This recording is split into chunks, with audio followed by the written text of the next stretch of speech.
My name is Jonah McCrorey. I'm a First Lieutenant, United States Space Force. I work at the 4th Space Control Squadron with the logistics shop over there, Hobbies. I can think of three, and I like to have crisp lists like this. So I would say right now it's coffee, photography, and video games. Coffee's probably a strange one. Well, shout out to anyone who's working on an ops floor. 12-hour shifts, 8-hour shifts, not easy, need to stay awake.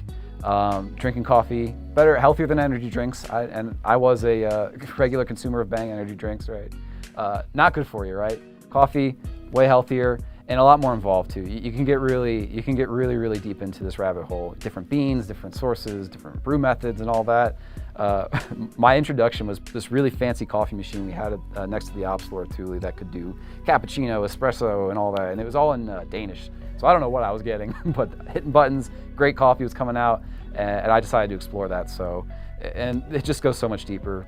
Espresso machines can get crazy expensive, like any hobby, photography, whatever, video games. You can spend a lot of money, but it's been something kind of unique. I don't find too many people who are kind of crazy about the coffee and really want to make it more complicated than it has to be, which is what I'm doing.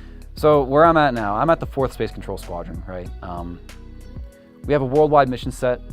We are involved under Space Delta 3, which is known for space electronic warfare. Being able to touch some amazing equipment, deal with amazing people, and do something worldwide that has, we'll say, a very important impact, a very interesting impact on the state of different operations missions around the world, it makes it worth it.